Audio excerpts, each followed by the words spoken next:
Cinegoer ప్రేక్షకులకు నమస్కారం. నేను రఫీ. ఇంకెన్నాళ్ళు సినిమాని దర్శకత్వం వహిస్తూ కథానాయకుడి పాత్ర కూడా పోషించాను. మొన్ననే ఆడియో విడుదల చేశాము.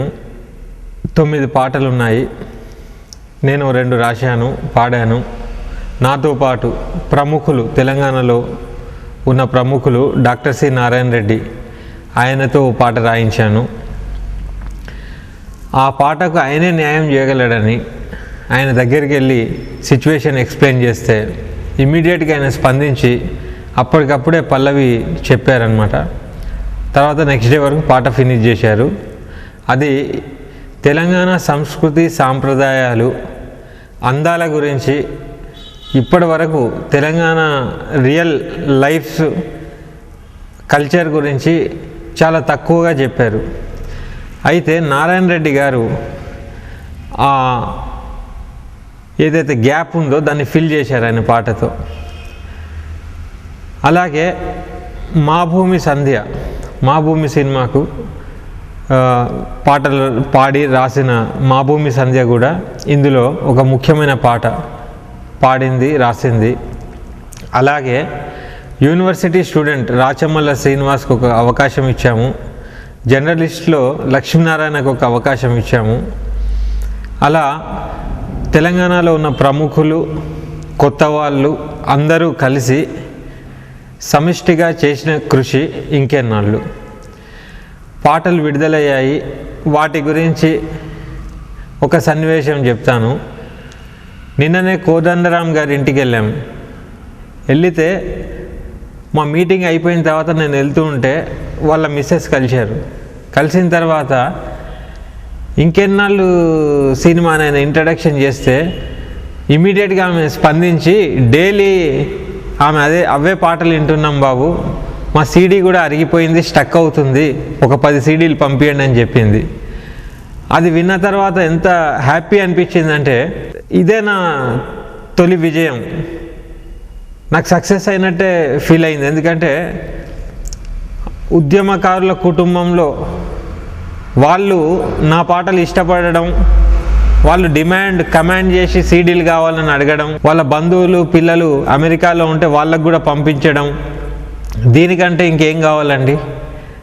ఎన్నో కోట్లతో సమానం. ఈ సినిమా ఒక కుటుంబం, మరుగున పడిపోయిన కుటుంబం, 3 తరాలుగా వాళ్ళు చేసిన త్యాగాలు, పోరాటాలు, బలిదానాలు, ఒక కుటుంబ కథ. ఆ కథలో ఉన్న సిచ్యువేషన్స్, ఉద్యమం అంటే ఏదో వెళ్ళిపోవడం, వితౌట్ ఎనీ రీజన్ ఉద్యమంలో వెళ్ళిపోవడం, ఓ తుపాకీ పట్టుకొని వెళ్ళడం, వెనుక నుంచి ఒకడు తుపాకీ పేల్చేస్తే చచ్చిపోవడం, అది కాదు ఉద్యమం. జీవితంలోంచి మొదలవుతుంది ఉద్యమం. ఎన్నో బాధలు, కష్టాలు ఉంటే మనిషి ఉద్యమంలో చేరుతాడు. ఉద్యమంలో చేరిన తర్వాత ఉద్యమం ఎలా ఉంటుంది, ఆ తర్వాత ఉద్యమంలో ఉన్నవాడు అమరుడు అవ్వాలంటే ఎంతో పోరాటం చేసి ఎదురుగా తిరిగి ఎలా బలిదానాలు ఇస్తారు, ఎలా చచ్చిపోతారు అనే చిన్న చిన్న అంశాలు ఇందులో క్లియర్ కట్గా చెప్పాము.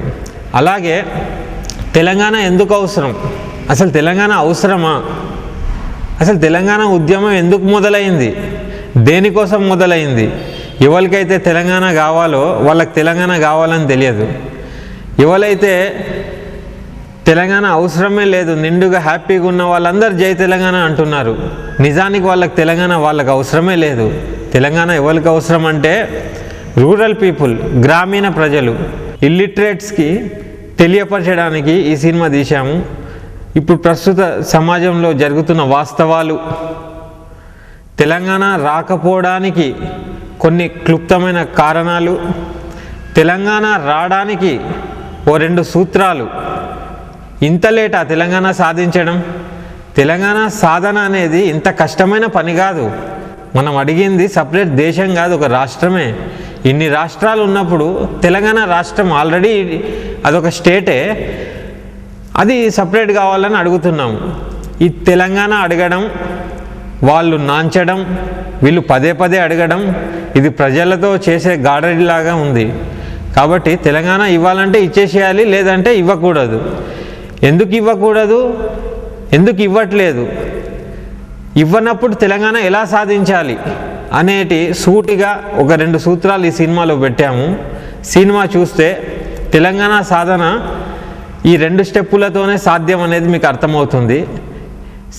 సినిమా చూసే తెలుసుకోవాలి, నేను ముందుగా చెప్పదలుచుకోలేదు.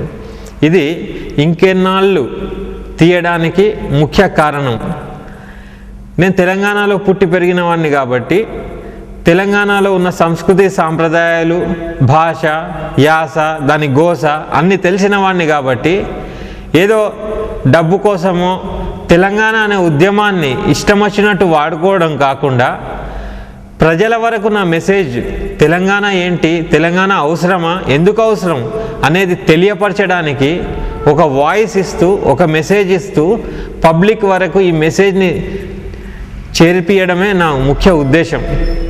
డబ్బులు సంపాదించాలంటే ఎంటర్టైన్మెంట్ సినిమాలు తీసుకోవచ్చు, కామెడీలు తీసుకోవచ్చు, ఏమైనా చేయొచ్చు. తెలంగాణ సినిమా డబ్బులు తీయడానికి తెలంగాణ సినిమా అనవసరం.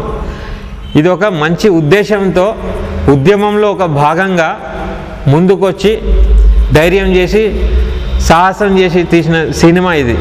కాబట్టి ఇది ప్రజల పక్షాన తీసిన సినిమా.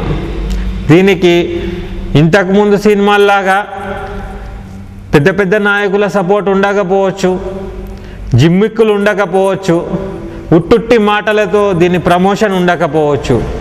నిజాయితీగా, నీతిగా, పక్కాగా ప్రజల పక్షానే తీసిన సినిమా కాబట్టి ప్రజలు ఆదరిస్తారనే నమ్మకం గట్టిగా ఉంది. కాబట్టి ప్రజలు మెచ్చుకుంటే, ప్రజల వరకు నా మెసేజ్ చేరితే నేను కోట్లు సంపాదించినట్టే. ఆ కీర్తి అనేది దానికి ఎంత విలువో మనం పసిగట్టలేము. చరిత్రలో నిలబడిపోవాలి. తెలంగాణ గురించి, తెలంగాణ ఉద్యమం గురించి ఎవరైనా రాసినా, ప్రస్తావన వచ్చినా మనము తెలంగాణ ఉద్యమం గురించి బుక్కులు రాస్తారు. నేను సినిమా వాడిని కాబట్టి సినిమా తీశాను. ఇది చరిత్రలో ఉండాలి, రాబోయే తరాలకు కూడా తెలియాలి. మన పాత తరాలు తెలంగాణలో ఎలా ఉండేటి, మన తాతలు తండ్రులు చెప్పింది లేదు, చూయించింది లేదు. కాబట్టి మన కల్చర్, మన ఇల్లు, మన వాడ, మన గోడలు, మన పంటలు, మన పండుగలు, మన సంస్కృతి, మన బట్టలు, ఇవన్నీ కూడా ఈ సినిమా ద్వారా చాలా రీసెర్చ్ చేసి ఇవన్నీ దీంట్లో పెట్టడం జరిగింది. మన ఉద్యమాలు, మన పోరాటాలు, మన సహనం, మన సాహసం అన్నీ కూడా దేన్ని వదలకుండా ఈ సినిమాలో పెట్టే ప్రయత్నం చేశాము. రెగ్యులర్గా పేపర్లో, టీవీల్లో ప్రస్తావించిన సన్నివేశాలు కానీ, సంఘటనలు కానీ, నిరాహార దీక్షలు కానీ ఏముండవు దీంట్లో బతుకు, తెలంగాణ గ్రామీణ ప్రజల బతుకు, వాళ్ళ బాధలు, వాళ్ళ కన్నీళ్ళు, దానికి రియాక్షన్, దాని రెవల్యూషన్ ఈ సినిమాలో ఉంటుంది. కాబట్టి మన అవతారం ఈ సినిమా ద్వారా చూసుకోవచ్చు. మనం ఎంత వెనుకబడి ఉన్నాము, మనకి ఇంకేం అవసరం, what we need to do, what is the real necessity of Telangana అనేది ఈ సినిమాలో ఉంటుంది.